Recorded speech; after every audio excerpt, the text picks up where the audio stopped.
Myanmar নিয়ে America আর চীনের কৌশলের খেলায় বড় বিপদে পড়েছে ভারত। তবে ভারতের চেয়ে বেশি বিপদের আশঙ্কা বাংলাদেশের। সিত্তি বন্দরকে ঘিরে ভারতের বিশাল কলাদান প্রকল্প বন্ধ করে দিয়েছে আরাকান আর্মি। অভিযোগ আছে এখানে আরাকান আর্মিকে সমর্থন দিয়েছে চীন। অন্যদিকে চীনের কাছ থেকে কিয়াকফিউ বন্দর কেড়ে নিতে আরাকান আর্মিকে সহযোগিতা করছে আমেরিকা। আরাকান আর্মি এখানে স্বাধীন দেশ গড়ে তুলতে চায়, যে প্রকল্পে একসময় আমেরিকা এবং ভারত দুই দেশই সমর্থন করেছিল। কিন্তু এই স্বাধীন রাষ্ট্রে তারা আবার মিজোরাম এবং নাগাল্যান্ডের কিছু অংশের সাথে বাংলাদেশের চট্টগ্রাম, কক্সবাজারও চায়। তাই ভারত এখন আর এই প্রকল্প সমর্থন করছে না। কিন্তু বাংলাদেশের সমর্থন না করে উপায় নেই।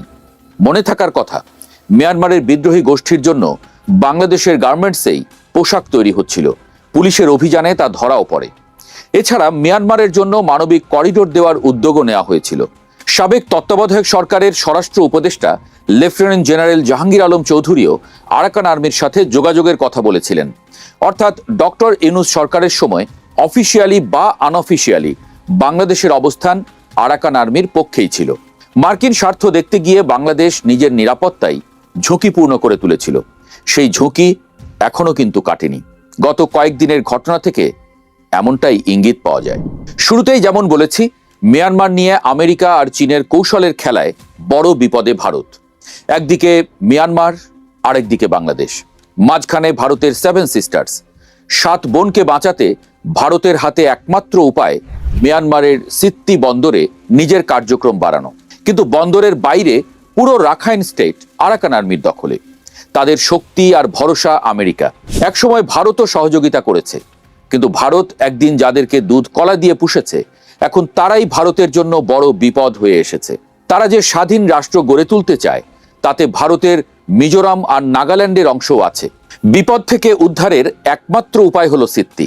মিয়ানমারের রাখাইন রাজ্যের রাজধানী সিত্তি, বঙ্গোপসাগরের তীরে। চীনের জন্য কিয়াকফিউ ডিপ সি পোর্ট যেমন গুরুত্বপূর্ণ, তেমনি ভারতের জন্য সিত্তি কৌশলগতভাবে এর চেয়েও বেশি গুরুত্বপূর্ণ। ভারত এই বন্দরকে ঘিরে কলাদান মাল্টিমোডাল ট্রান্সপোর্ট প্রকল্প বাস্তবায়ন করছে। প্রকল্পটা কি? ছবিটা একটু কল্পনা করুন। কলকাতা থেকে জাহাজে করে মালামাল আসবে সিত্তি বন্দরে। সেখান থেকে নদীপথে পালেতোয়া পর্যন্ত 158 কিলোমিটার জলপথ। এরপর সড়ক পথে মিজোরাম হয়ে ভারতের 7 সিস্টার্স অরুণাচল, আসাম, মণিপুর, মেঘালয়, মিজোরাম, নাগাল্যান্ড আর ত্রিপুরায়। সড়ক পথের দৈর্ঘ্য 109 কিলোমিটার, অর্থাৎ যেখানে কলকাতা থেকে আগরতলার দূরত্ব 1600 কিলোমিটার, তা মাত্র 400 কিলোমিটারে নেমে আসবে। এর ফলে ভারত তার উত্তর পূর্বাঞ্চলকে চীনের প্রভাব থেকে মুক্ত রেখে সরাসরি সমুদ্র পথে যুক্ত করতে পারবে। বাংলাদেশের চট্টগ্রাম বন্দরের উপর নির্ভরতাও অনেকটাই কমে আসবে। বাংলাদেশের কাছে করিডোর চাইতে হবে না।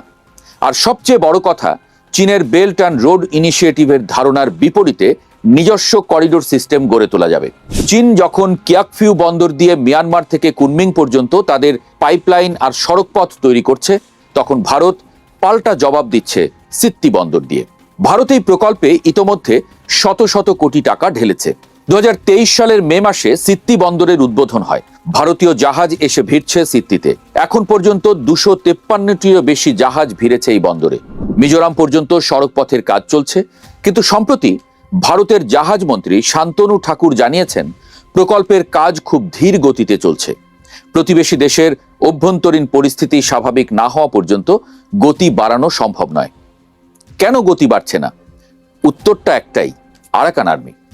মিজোরামের পরেই রাখাইন স্টেট, সেখানে আরাকান আর্মি। আরাকান আর্মির অনুমতি ছাড়া সেখানে 1 ইঞ্চি রাস্তাও করা সম্ভব নয়। এদিকে আরাকান আর্মির নিয়ন্ত্রণ পরোক্ষভাবে আমেরিকার হাতে। কিন্তু এবার খেলাটা একটু পাল্টেছে। আমরা এর আগের আলোচনায় বলেছিলাম, আরাকান আর্মি রাখাইনের 17টি জেলার 14টি নিয়ন্ত্রণ করছে, অর্থাৎ প্রায় 85% এলাকা তাদের দখলে। জান্তা বাহিনী শুধু সিত্তি এবং কিয়াকফিউ এর মতো গুরুত্বপূর্ণ বন্দর শহরের নিয়ন্ত্রণ রাখতে পেরেছে শুধু। গত সপ্তাহে এই পরিস্থিতি কিছুটা পাল্টেছে। মার্চের শেষে আরাকান আর্মি এখন সিত্তি শহরকে চারদিক থেকে ঘেরাও করে ফেলেছে। শুধু ঘেরাও নয়, তারা সরাসরি হামলা চালিয়েছে নৌবাহিনীর ঘাঁটিতে। মার্চের শেষে আরাকান আর্মি নৌবাহিনীর ঘাঁটি থেকে 300-400 ফুট দূরে অবস্থান করছিল। এখানেই আরাকান আর্মির সাথে চীনের সম্পর্কের আলোচনা নতুন করে উঠে এসেছে। গত 3 মাসে চীনের সাথে আরাকান আর্মির একাধিক আনুষ্ঠানিক এবং অনানুষ্ঠানিক আলোচনা হয়েছে। সর্বশেষটি হয়েছে মার্চ 2026-এর শেষ সপ্তাহে, যখন চীন উত্তর মিয়ানমারের বিদ্রোহীদের মধ্যে শান্তি আলোচনার মধ্যস্থতা করে। এর আগে জানুয়ারিতে কুনমিংয়ে হাইগেন চুক্তি স্বাক্ষরিত হয়, যা 3 বিদ্রোহী গোষ্ঠী আরাকান আর্মি, MNDAA, TNLA কে যুদ্ধবিরতির আওতায় আনে। চীন একদিকে জান্তা সরকারকে সমর্থন দিয়ে যাচ্ছে, আবার অন্যদিকে আরাকান আর্মির সাথেও সম্পর্ক রেখে চলেছে। কারণ কিয়াকফিউ বন্দর এবং পাইপলাইন প্রকল্পের নিরাপত্তা নিশ্চিত করতে চীনের আরাকান আর্মির সহযোগিতা প্রয়োজন। আরেকটা কারণ হলো ভারতকে চাপে রাখা। ভারত যেন কোনোভাবেই কলাদান প্রকল্প বাস্তবায়ন করতে না পারে, তাদের 7 সিস্টার্স সবসময় যেন বিপদে থাকে, এটা নিশ্চিত করতে আরাকান আর্মিকে পেছন থেকে সহযোগিতা করছে চীন। কারণ সিত্তি বন্দরের নিরাপত্তা না থাকলে 7 সিস্টার্সের সঙ্গে সরাসরি যোগাযোগের স্বপ্ন শেষ। ভারতীয় জাহাজ আর সিত্তিতে ভিড়তে পারবে না। পালেতোয়া পর্যন্ত জলপথ আর মিজোরাম পর্যন্ত সড়ক পথ দুটোই অচল হয়ে যাবে। আর 7 সিস্টার্স মানে ভারতের সবচেয়ে স্পর্শকাতর অঞ্চল। সেখানে উলফা, NSCN, মণিপুরের বিদ্রোহী গ্রুপ, একের পর এক সশস্ত্র গোষ্ঠী সক্রিয়। এই গ্রুপগুলোর অনেকেরই আশ্রয়স্থল মিয়ানমারের সীমান্ত এলাকায়, কখনো কখনো বাংলাদেশের সীমান্তেও। এখানেই শেষ নয়, গত 13ই মার্চ মিয়ানমারের জাতীয় তদন্ত সংস্থা NIA গ্রেপ্তার করেছে 6 ইউক্রেনীয় এবং একজন আমেরিকান নাগরিককে। তাদের অভিযোগ, তারা মিজোরাম থেকে অবৈধভাবে মিয়ানমারে প্রবেশ করেছে এবং সেখানে ইউরোপ থেকে ড্রোনের বড় চালান পাচার করেছে। NIA-র FIR থেকে জানা যাচ্ছে এই ড্রোনগুলো মিয়ানমারের সশস্ত্র গোষ্ঠীগুলোর জন্য ছিল, যারা ভারতের নিষিদ্ধ বিদ্রোহী সংগঠনগুলোকেও অস্ত্র ও প্রশিক্ষণ দিচ্ছে। প্রশ্ন হলো, এই বিদেশি নাগরিকরা কাদের হয়ে কাজ করছিল? আরাকান আর্মির হয়ে, নাকি অন্য কেউ তাদের পাঠিয়েছে? এখন পুরো ছবিটা অনেকটা পরিষ্কার। আমেরিকা চায় আরাকান আর্মিকে সমর্থন দিয়ে জান্তাকে সরাতে। ব্রেভ বার্মা অ্যাক্টের মাধ্যমে জান্তার অর্থের উৎস বন্ধ করে দিতে চায়। এই আইনে বলা হয়েছে মিয়ানমারে জ্বালানি সরবরাহকারী বিদেশি কোম্পানিগুলোর উপর নিষেধাজ্ঞা আরোপ করা হবে। জান্তার বিমান বাহিনী যেন জেট ফুয়েল না পায় সেদিকে নজর রাখা হবে। ওদিকে চীন চায় জান্তাকে টিকিয়ে রেখে কিয়াকফিউ বন্দরের মালিকানা নিশ্চিত করতে। এর মাধ্যমে মধ্যপ্রাচ্য, ইউরোপ এবং আফ্রিকার সাথে বাণিজ্য করতে চীনের কয়েক হাজার কিলোমিটার পথ কমে যাবে। মধ্যপ্রাচ্যের তেল নিয়েও আসতে পারবে অনেক জাহাজ। অন্যদিকে ভারত চায় জান্তাকে সমর্থন করে সিত্তি বন্দর নিরাপদ রাখতে। কিন্তু এখন আরাকান আর্মি যখন সিত্তি ঘেরাও করে ফেলেছে, তখন ভারতের সেই স্বপ্ন ভেঙে চুরমার হয়ে যাচ্ছে। এই 3 পক্ষ আবার একে অপরের সাথেও লড়াই করছে। চীন আর ভারত 2 দেশই জান্তার পক্ষে হলেও ভারতকে চাপে রাখতে চীন মাঝে মাঝে জান্তার পক্ষেও অবস্থান নেয়। অন্যদিকে আমেরিকা জান্তার বিপক্ষে, কিন্তু এই লড়াইয়ে ভারতকে পাশে পাচ্ছে না তারা। ঠিক এই কারণেই এখানে আমেরিকার একমাত্র আশ্রয়স্থল বাংলাদেশ। ঝুঁকিটাও তাই বাংলাদেশেরই বেশি। প্রথমত ভৌগোলিক অবস্থান। মিয়ানমারের রাখাইন স্টেট বাংলাদেশের কক্সবাজার, বান্দরবান এবং চট্টগ্রামের সীমান্তে। আরাকান আর্মির উত্থান মানে রাখাইনের অস্থিরতা সরাসরি বাংলাদেশে ছড়িয়ে পড়তে পারে। রোহিঙ্গা শরণার্থী শিবিরগুলো এখন অস্থিতিশীল। নতুন করে অস্ত্রের চোরাচালান, মাদক, জঙ্গি অনুপ্রবেশ সবই সম্ভব। দ্বিতীয়ত ভারতের 7 সিস্টার্স। এই অঞ্চল বাংলাদেশের উত্তর পূর্ব সীমান্তের সঙ্গেও লাগোয়া। বিদ্রোহী গ্রুপগুলো যদি সিত্তি বন্দরের অস্থিরতার সুযোগ নিয়ে আরও শক্তিশালী হয়, তাহলে তাদের কার্যকলাপ বাংলাদেশের ভেতরেও ছড়িয়ে পড়তে পারে। ভারতের বিদ্রোহী গোষ্ঠীগুলো শক্তিশালী হলে বাংলাদেশের ভেতরে বা সীমান্তেও অস্থিরতা বাড়বে। তৃতীয়ত আমেরিকা চায় বাংলাদেশ যেন আরাকান আর্মিকে লজিস্টিক সাপোর্ট দেয়, প্রশিক্ষণ, সরবরাহ কিংবা অন্তত নীরব সমর্থন। আমেরিকার ব্রেভ বার্মা অ্যাক্টে আমেরিকা মিয়ানমারের বিদ্রোহী গ্রুপগুলোকে অস্ত্র এবং অর্থ সহযোগিতা করবে, এমনটাই বলা হয়েছে। ডক্টর ইউনূসের অন্তর্বর্তীকালীন সরকারের সময়ে আমরা দেখেছি চট্টগ্রামের গার্মেন্টস ফ্যাক্টরিতে বিদ্রোহীদের পোশাক তৈরি হয়েছে, সেটা ধরাও পড়েছে। অভিযোগ আছে বাংলাদেশের ভেতরেই তাদের প্রশিক্ষণ চলত। ইউনূস সরকার আরাকানে মানবিক করিডোর খুলতে চেয়েছিলেন, যা প্রকারান্তরে আরাকান আর্মিকেই সাহায্য করত। চতুর্থত কাপলান পরিকল্পনা।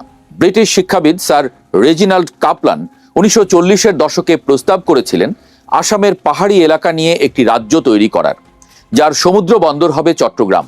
সেই পরিকল্পনা বাতিল হয়ে গেলেও আজও অনেকে এই আরাকান রাজ্যের স্বপ্ন দেখেন। 80-র দশকে আমেরিকা এই পরিকল্পনার সঙ্গে যুক্ত হয়েছিল। মিয়ানমারের রাখাইন স্টেট, চীন স্টেট, কাচিন স্টেট এবং সাগাইন স্টেটের অনেক অংশ মিয়ানমার সরকারের নিয়ন্ত্রণে নেই। এর মধ্যে চীন স্টেটের 92% মানুষ খ্রিস্টান।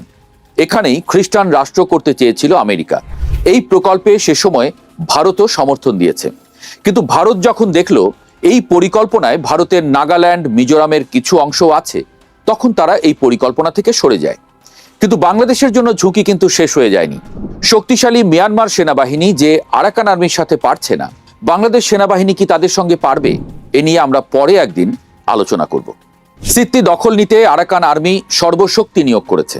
সংঘর্ষে জান্তার 40 সেনা নিহত হয়েছে বলে দাবি আরাকান আর্মির। সরকারও শক্তিশালী অবস্থানে 10টিরও বেশি যুদ্ধজাহাজ এবং 10টি ব্যাটালিয়ন মোতায়েন করেছে। কিন্তু আরাকান আর্মিকে ঠেকিয়ে রাখা যাচ্ছে না। যোদ্ধারা মিয়ানমারের সামরিক ঘাঁটি থেকে মাত্র 400 ফুট দূরে অবস্থান করছে। যুদ্ধ এখনো চলছে। অন্যদিকে যুদ্ধ চলছে কিয়াকফিউ শহরে। এখানে নৌবাহিনীর সদর দপ্তর। কাজেই এখানে আরাকান আর্মিকে কঠিন লড়াইয়ের মুখোমুখি হতে হবে। একই সাথে দুই বড় ঘাঁটিতে আক্রমণ করে তারা নিজেদের শক্তির পরিচয় দিয়েছে। অন্যদিকে মিয়ানমার সেনাবাহিনীকেও কঠিন পরীক্ষায় ফেলেছে, কারণ সেনাবাহিনীকে দুই বন্দরের নিরাপত্তার জন্যই কাজ করতে হচ্ছে। কোনো একটি বন্দর হারালেই বড় ধরনের ক্ষতির মুখোমুখি হবে মিয়ানমার। কক্সবাজারের দক্ষিণ পাড়া থেকে সিত্তির দূরত্ব মাত্র 70 কিলোমিটার। সিত্তি যদি আরাকান আর্মির নিয়ন্ত্রণে চলে যায়, এই অঞ্চলের ভূরাজনৈতিক লড়াইয়ের কৌশলে এক ধাপ এগিয়ে যাবে আমেরিকা। বার্মা অ্যাক্টে আমেরিকা মিয়ানমারের সামরিক জান্তার বিরুদ্ধে অস্ত্র এবং অর্থসহ সব ধরনের সহযোগিতা করার কথা বলেছে। কাজেই সিত্তি বন্দর দখলে নিলে আমেরিকান জাহাজগুলো খুব সহজেই সেখানে সাহায্য নিয়ে যেতে পারবে। কিন্তু বাংলাদেশ সীমান্তের এত কাছে যদি আমেরিকান সোলজার দাঁড়িয়ে থাকে, সেটা চীন এবং ভারত কিভাবে নেবে? আমেরিকা নিজে না এলেও আরাকান আর্মিকে সমর্থন দেওয়ার নামে তার এই প্রক্সি যুদ্ধে ভারত আর চীন কোণঠাসা হয়ে পড়লে তারাও ছেড়ে কথা বলবে না। চিন্তা করুন, আপনার বাড়ির আঙিনায় এসে যদি 3 পান্ডা কুস্তি লড়ে, তাহলে আপনি কি নিরাপদ থাকতে পারবেন? বিষয়টা আসলেই ঝুঁকিপূর্ণ এবং উদ্বেগের। মিয়ানমার আর শুধু মিয়ানমার নেই, এটা আমেরিকা, চীন, ভারতের প্রক্সি যুদ্ধের ময়দানে পরিণত হয়েছে। আর বাংলাদেশ এই ময়দানের ঠিক মাঝখানে। সিত্তি বন্দরের নিয়ন্ত্রণ কার হাতে যাবে তা শুধু মিয়ানমারের ভাগ্য নয়, এর প্রভাব পড়বে আমাদের সীমান্তের নিরাপত্তায়, রোহিঙ্গা সংকট, এমনকি 7 সিস্টার্সের অস্থিরতাও। এখন প্রশ্ন হলো, পরাশক্তিদের এই লড়াইয়ে বাংলাদেশ কি করবে? উত্তরটা হয়তো আপনাকেই দিতে হবে।